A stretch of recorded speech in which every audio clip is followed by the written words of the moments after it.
भगवान ने अर्जुन से कहा कि हे अर्जुन, मुझे जो भक्त जिस प्रकार से बसता है मैं भी उसे उसी प्रकार से बसता हूं। अर्थात जो जैसा मेरे लिए समर्पण देता है मैं भी उसके लिए उतना ही समर्पण करता हूं। यो यथा मां प्रपद्यन्ते तास्तथैव भजाम्यहम् मम वर्तानुवर्तन्ते मनुष्या पार्थ सर्वशः। भगवान ने यही कहा कि देखिए, मुझे जो जिस प्रकार से भजता है मैं भी उसे उसी प्रकार से ही भजता हूं, क्योंकि सभी जीवों की उत्पत्ति मेरे कारण से हुई है और सभी मेरे द्वारा जो प्रकृति रची गई है उसी के कर्म का या उसी के फल की चाहत में मेरा ही या मेरे द्वारा प्रेषित कर्मों का ही अनुसरण करते हैं। अर्थात आप चाहे सकाम भक्ति करें चाहे निष्काम भक्ति करें, जैसा आप करेंगे वैसा प्रभु आपको देंगे। अब सकाम भक्ति को किसी काम की इच्छा से, किसी रिजल्ट की तमन्ना से जब आप कर्म करते हैं तो वह स्वार्थ में आ जाता है, परमार्थ में नहीं होता। उस कर्म का फल आपको सकाम क्षिप्र मिल जाएगा, अत्यंत जल्दी से मिल जाएगा, लेकिन उसका रिजल्ट या उसका फल एक दिन समाप्त अवश्य होगा। यह सकाम पूजा की भक्ति में जो रिजल्ट मिलता है वह एक न एक दिन समापन की ओर जाता है, समाप्त हो जाता है। और जो निष्काम भक्ति है, निरपेक्ष भक्ति है, निस्वार्थ है, बिना किसी कामना के है, वह भक्त जो किसी भी लाभ में संतुष्ट हो जाता है, भगवान की इच्छा में संतुष्ट रहता है। जैसा कि कहा गया है कि सीताराम सीताराम सीताराम कहिए, जाहि विधि राखे राम ताहि विधि रहिए। इसका मतलब यही है कि यदृक्षा लाभ संतुष्टो द्वंद्वातीतो विवत्सरः। जो भी लाभ हो जाए, जो भी आपको मिल जाए, जो बिना किसी इच्छा से मिल जाए, आपने इच्छा भी नहीं किया लेकिन आपको मिल गया, उसमें आप संतुष्ट रहें। ऐसे पदार्थों में आप संतुष्ट रहते हैं और जिसमें किसी तरह की ईर्षा, लोभ, मोह या स्वार्थ नहीं है, निस्वार्थ भाव से वह संतुष्ट रहता है, शोक आदि नहीं करता और सिद्धा व सिद्ध हो, किसी प्रकार चीज की, किसी चीज की प्राप्ति हो गई, सिद्धि हो गई या असिद्धि है, सब में वह सम है। ऐसा भक्त मेरा कर्म से बंधित नहीं होता, बॉन्डेज में नहीं आता, वह कर्म मुझे समर्पण कर देता है, मेरे हिसाब से जीता है। लेकिन जो सकाम भक्ति हो जाती है उसमें वो बंध जाता है कर्मों में, और जब कर्म में बंध जाता है तो उसे कर्म बंधन काटने के लिए, चुकाने के लिए कई जन्म लेने पड़ जाते हैं। लेकिन जो निष्काम भक्ति है मेरी, उसमें उसे किसी कर्म का बंधन नहीं लगता। इसीलिए शास्त्रों में, पुराणों में हम आप कभी भी देखें, निष्काम भक्ति की जो गाथा कही गई, जो निष्काम भक्ति के लिए प्रेरित किया गया भक्तों के लिए, वो सिर्फ इसीलिए कि अंततः आपको जो परब्रह्म परमात्मा में जाना है, विलीन होना है, वह तभी हो सकता है जब आप कर्म बंधन से मुक्त हों। तो भगवान ने तो कहा कि हम आपको सकाम भक्ति का लाभ तो देते हैं, लेकिन मुझे निष्काम भाव से जो बसता है वह कर्म बंधन में नहीं बसता। इसी तरह से हालांकि सभी सकाम भक्ति प्राप्त करने के लिए आप अलग अलग देवताओं को पूजें, क्योंकि सभी देवता जो कामना या सकाम भक्ति से आप किसी देवता को प्रसन्न करते हैं, वह कामना आपकी तत्क्षण पूर्ण हो जाती है। कंगच्छ कर्मणा सिद्धिम यजंतः ये देवता। जब किसी काम की इच्छा से आप, किसी सिद्धि प्राप्ति की इच्छा से आप देवताओं का पूजन करते हैं, क्षिप्रम ही मनुष्य लोक, वो बहुत जल्दी ही, क्षिप्रम ही मानुषे लोके सिद्धिर्भवति कर्मजा, आपको तत्काल उसका लाभ मिल जाता है। लेकिन उसमें होता क्या, उसका जो रिजल्ट होता है, उसके साथ साथ आप कर्म बंधन में बंध जाते हैं। सिद्धित भवति कर्मजा,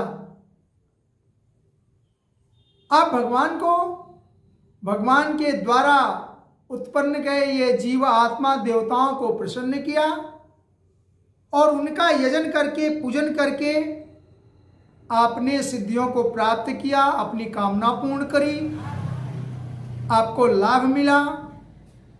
लेकिन उसका जो साइड इफेक्ट है, जिसका नेगेटिव पॉइंट, वो यह है कि ऐसे कर्म की इच्छा अपेक्षा से आपने जो फल प्राप्त किया, उसमें आप कर्म बंधन में बंध जाते हैं। और यही माया और प्रकृति का खेल है संसार में। केवल इसे अगर आप छोड़ देते हैं, कर्म बंधन को समर्पण, जिसे कर्म संन्यास भगवान ने कहा, कर्मयोगी बनो, कर्म करो बिना किसी इच्छा की, बिना किसी अपेक्षा की, उसी को निष्काम कह रहे हैं, जिसमें आपका कोई भाव नहीं है प्राप्त करने का, और ऐसा भी नहीं है कि आपको कुछ मिलता नहीं, आपका जीवन चलता नहीं। क्योंकि हर जगह योगक्षेमम वहाम्यहम, ऐसा भगवान ने कहा कि जो मुझे बसता है, मैं उसके सारे योगक्षेम, या ये कहने सारी चीजें उसकी आवश्यकताओं की पूर्ति करता हूं, और साथ ही साथ वह कर्म बंधन में भी नहीं फंसता है। इसीलिए निष्काम भक्ति की वकालत शास्त्रों ने की है। जैसे गीता में भगवान ने कहा कि ठीक है, आप किसी शंकर भगवान को पूजना चाहते हैं, लक्ष्मी जी को पूजना चाहते हैं, कुबेर को भी पूजना चाहते हैं, ये सारा रूप मेरा ही तो है, यह सब रूप मेरा है।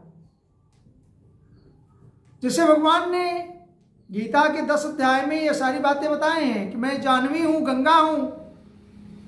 मैं गीता के 10:23 में भगवान ने कहा, रुद्राणाम शंकरश्चास्मि, रुद्रों में एकादश जो रुद्र हैं उसमें मैं शंकर हूं। विद्येशो यक्ष राक्षसाम, और जो धन के देवता कुबेर हैं, यक्ष राक्षसों में मैं कुबेर हूं।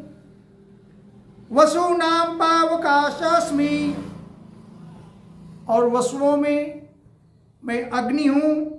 मेरो सखी श्री राम। इस तरह से भगवान ने सारी बातें बताई। लेकिन अंतर क्या है कि जो कामना सिद्धि के लिए अलग अलग देवताओं के रूप हैं, जिसमें मैं निवास करता हूं, क्योंकि अहम सर्वस्य प्रभवा, भगवान ने कहा मैंने सारी प्रकृति उत्पन्न करी है। यजंता ही ये देवता, सारे देवता हमसे उत्पन्न हैं। तो गीता में यह श्लोक कई बार आए हैं, निष्काम भक्ति की प्रेरणा है। फिर भी भगवान ने आपकी सफलता और संतुष्टि के लिए कह दिया, यो यो याम याम तनु भक्तः, जो भक्त जिस देवता में श्रद्धार्चितम विक्षति, श्रद्धा से पूजा करता है, यजन करता है, मुझे बसता है या उस देवता में भरता है, तस्य तस्य चलाम श्रद्धाम तामीव विदधाम्यहम, उस देवता में उस भक्त की भक्ति का प्रसाद, ये कह लें उस देवता के संबंधित फल को मैं उसी में प्रेषित कर देता हूं। कहने का मतलब साधारण वाक्य में, भाषा में, कि आप चाहे जिस तमन्ना से, जिस देवता की, जिस कामना से जिस देवता की पूजा करते हैं, शंकर की ही पूजा करते हैं, क्योंकि भगवान शंकर के लिए आशुतोष शब्द आया है और डरदानी शब्द आया है। और आपको यह भी पता है कि सभी देवता, समस्त देवता पूजन करने से क्षिप्रम वो अत्यंत शीघ्र प्रसन्न हो जाते हैं। भगवान ने ये बात भागवत में, श्री भागवत में भी, श्रीमद् भागवत में भी 10 स्कंद में कहा है, 88 अध्याय में, कि अतो माम सुदूर आराध्यम हित्वा नान भजते जनो। चूंकि मैं निष्काम भक्ति को प्रसन्न करता हूं और वाया वाया ये कहने में सीधे किसी को या तत्क्षणिक में प्रसन्न नहीं होता, इसलिए लोग मुझे नहीं भजते। अपनी कामना की पूर्ति के लिए हित्वा नान भजते जना, लोग अन्य देवताओं की कामना पूजा भजन करते हैं। क्यों? क्योंकि उनसे वो तत्काल तत्क्षण लाभ ले लेते हैं। अन्य देवता आसुते से व्यो, वो बहुत तुरंत प्रसन्न हो जाते हैं और वरदान दे देते हैं। हिरण्याकश्यप के भी संबंध में आपने देखा, ब्रह्मदेव प्रसन्न हुए और हिरण्याकश्यप को वरदान दिया कि तुम्हारी मृत्यु किसी तरह से, इस तरह से नहीं होगी। और आपने देखा कि जब नरसिंह भगवान प्रकट होते हैं प्रहलाद के सामने, हिरण्याकश्यप के वध करने के पश्चात ब्रह्मा को उन्होंने हिदायत दी, आप लोग इस तरह से तत्क्षण प्रसन्न होकर के किसी को ऐसा वरदान न दे, नहीं तो ये इम्बैलेंस हो जाता है। कहने का अर्थ ये है और उद्देश्य ये है कि सारे कर्म, सारे यज्ञ, सारी पूजा एन केन प्रकारें, चाहे वो भूत की हो, पिशाचों की हो, चाहे सुबह शाम किसी की आप कामना से पूजा करें या निष्काम पूजा करें, सारे यज्ञ तप, चाहे स्वाध्याय करें, स्वाध्याय का मतलब तो स्वयं पढ़ते हैं, वो अभी एक यज्ञ है। भगवान ने कहा स्वाध्याय यज्ञ तपस्यज्ञ में मैं हूं। चाहे जो यज्ञ पूजा पाठ विधान करते हैं आप, वो अंततः वो चीफ कंट्रोलर ईशान के पास पहुंचता है। ऐसा गीता कहती है 5:29 श्लोक में, भोक्तारम यज्ञ तपसाम सर्वलोक महेश्वरम सुहृदयम सर्वभूतानां ज्ञात्वा माम शांतिम इच्छति। मेरा भक्त जब ये जानता है कि मैं स्वयं सभी यज्ञों का भोक्ता हूं, सभी यज्ञ तप जितने किए जाते हैं, योग आदि पूजा पाठ, भोक्तारम यज्ञ तपसाम सर्वलोक महेश्वरम, सभी लोगों ईश्वरों का भी ईश्वर जो मैं हूं, वो सारे यज्ञ तप का अनुष्ठान का लाभ या उनका भोक्ता मैं ही हूं। और इसीलिए देवताओं के माध्यम से हमें आपको सकाम भक्ति का, उस यज्ञ का, उस तप का, उस योग का सकाम लाभ मिल जाता है। लेकिन उसका एलिमेंट ये है, उसका नेगेटिव पॉइंट ये है कि उसके बंधन में हम बंध जाते हैं। और इसी कामना के बंधन में बंधने की वजह से हम लोग निष्काम, निष्पास या सुहृदय या समम नहीं हो पाते और हमारे अहंकार या और दोष बने रह जाते हैं। क्योंकि जिस चीज की अपेक्षा हुई उस देवता का पूजन किया, वो चीज प्राप्त हो गई, हमारा अहंकार बढ़ गया, हम उस कामना में बंध गए और उस काम को नेगेटिव रिजल्ट लेना पड़ेगा। इसलिए शांति करने के लिए, भगवान को प्राप्त करने के लिए, यदृच्छा लाभ संतुष्टो, जो बिना किसी इच्छा से आपको प्राप्त हो जाए उसका आप अनुसरण करें, वो पाए। कांगक्षंता कर्मणा सिद्धिम, और किसी काम की अपेक्षा आप ना करें तो आप सुपर डिवोशन में चले जाएंगे। गीता 18:54 में श्लोक आता है, ब्रह्मभूता प्रसन्नात्मा न सोचति न कांक्षति। जो वह आत्मा, जीवात्मा मेरा जो अंश है, वो ब्रह्मभूत, जो ब्रह्म में समर्पित है, प्रसन्न है, न किसी चीज के बारे में वह शोक करता है, सोचता है इनसे शोक नहीं करता है, न आकांक्षा रखता है, और समा सर्व सुभूतेषु, सभी जीवों में समता रखता है। मद भक्तिम लभते पराम, उसे मेरी पराभक्ति प्राप्त होती है, सुपर डिवोशन प्राप्त होता है। अर्थात आप सब कुछ करें, ब्रह्मार्पण करें, समर्पण करें, सभी वह परब्रह्म परमात्मा के सारे यज्ञ तप मिलते हैं। लेकिन इतनी ही हिदायत दी गई है शास्त्रों के द्वारा कि आप उसके सकाम या उसकी इच्छा करते ना रहें, आपको सारी चीज़ें मिलेंगी। क्योंकि भगवान ने सारा कहा है कि जो मुझे बसता है योगक्षम्मे क्षेमम महाम्यहम, वो सारी चीज़ें मेरे ऊपर छोड़ता है, मैं उसके योग और क्षेम की रक्षा करता हूँ। इस तरह से हमें आपको जो कुछ भी पूजन पाठ विधि विधान करना है वह निस्वार्थ कामना के अनुसार भगवान को समर्पण करें और उन्हीं कर्म संन्यास कर्म योग से अपने को कर्म बंधन से छुड़ाएं और अंततः परब्रह्म परमात्मा में विलीन हो। ऐसा शास्त्रों का मत है, ऐसा मेरा संदेश है। जय श्री कृष्ण।